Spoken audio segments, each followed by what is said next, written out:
Okay, so let's go into trig a little bit more. Something I probably should cover first is the most basic kind of thing you've done with triangles. Opposite adjacent hypotenuse. What do you know about them? What does everybody know about them since like 6th grade or 7th grade or something like that? You know the Pythagorean theorem.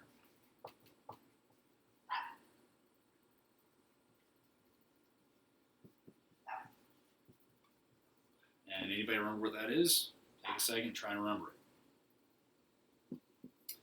Okay, it says a squared plus b squared is equal to c squared. And what do they call a and b? Well, a and b are the short sides. It doesn't really matter which. You can call this a, you can call this b, or vice versa. It doesn't really matter. They're the short sides. C is the long side. Hypotenuse is always c. Okay?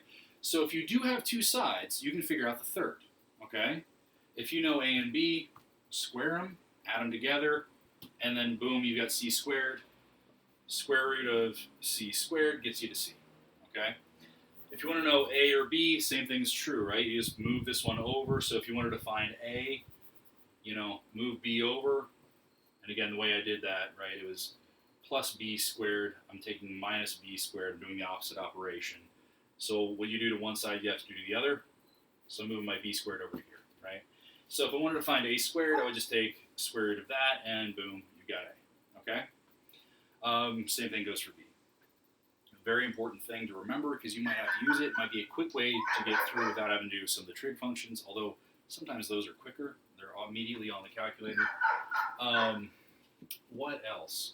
So last time I also showed you, let's see if I can actually get rid of some of this other stuff on here. Nope, okay, that's good enough. Okay, so I showed you how to take a vector, a resultant vector, and break it up into an x piece and a y piece, an x vector component, an x component vector, and a y component vector, okay? What if you don't know the resultant vector, but you know x and y? Well, here's what you do with x and y. Just like you see on this triangle, what do you notice? The tail of y is touching the head of x. Okay, so if all you have is you're given some kind of a chart here, and you've got y and you've got x, how in the heck do you add those things together? They're going at some crazy angle, right? Let's back up. I'm not going to give you that example to start out with. Let's give an easier one to begin with, okay? You truly have an x vector. In fact, I'm going to change my colors here so you can see a little better.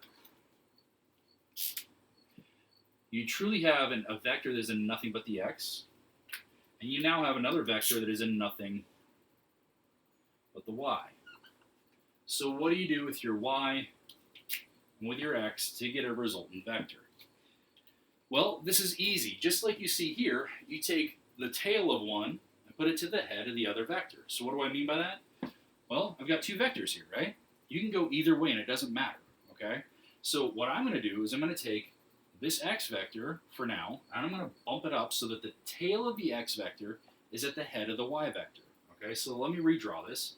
I've got my y vector, and now I want to take and put my x vector head to tail with it, okay? So I have to take and put the tail of the x onto the head of the y, and now what do? Graphically, the way that you add these things is just like this, and you connect head to tail, right?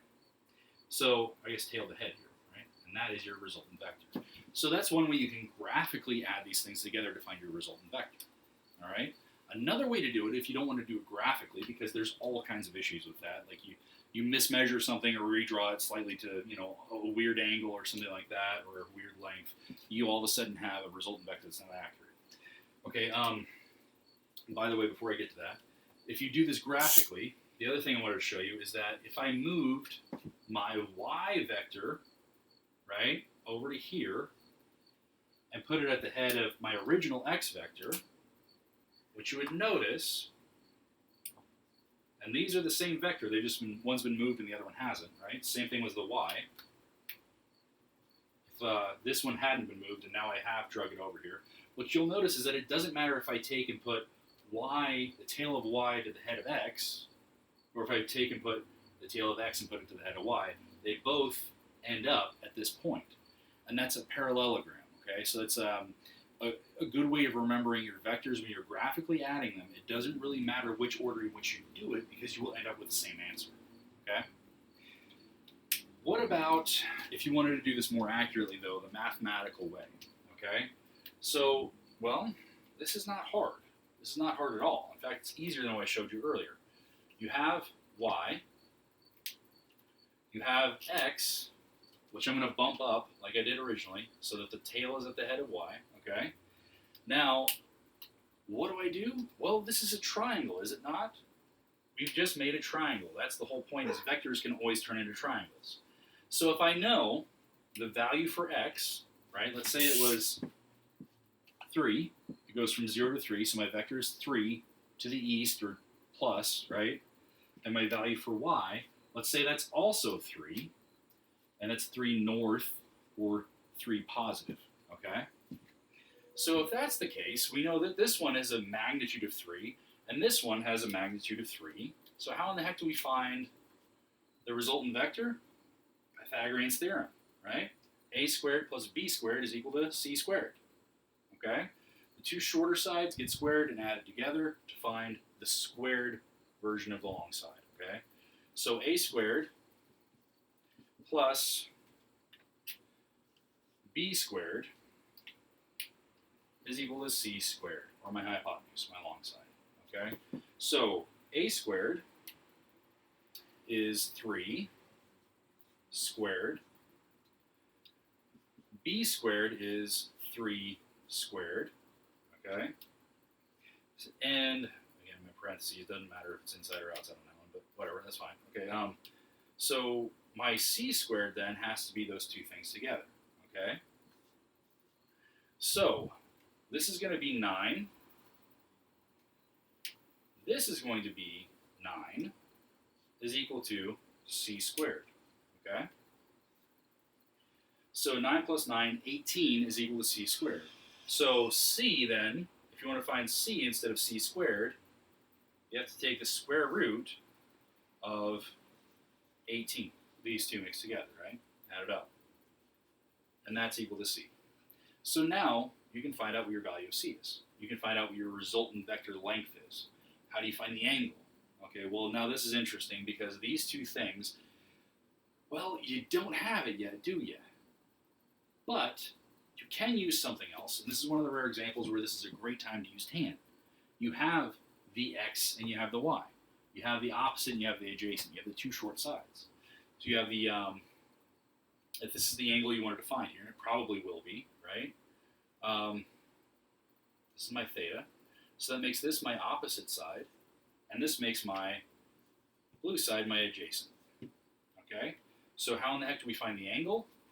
Well, we know that tangent of theta is equal to opposite over adjacent, all right?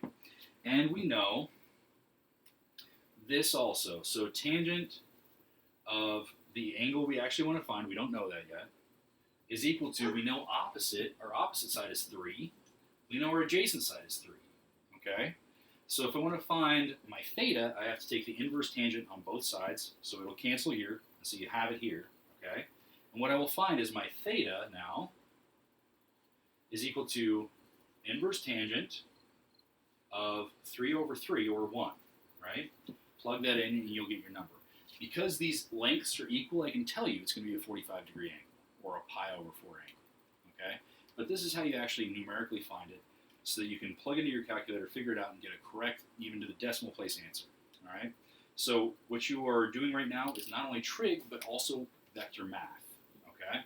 It's very important because we use this all the time. Sometimes you want to know what the, you have a resultant vector, right? You have something, I'm going to shoot this, slingshot at 45 miles an hour, and I'm going to shoot it, 45 degrees above the ground. Well, what happens? Well, in the y, you're going to have gravity affecting you, and in the x, you aren't. So you're going to have them separate. You have to have the x and the y separate because they are separate entities. And this is something I want to emphasize right now. In physics, x and y are always, always, always different things. And they are very different things a lot of times, because what is happening in the y direction is very different from what is happening in the x direction.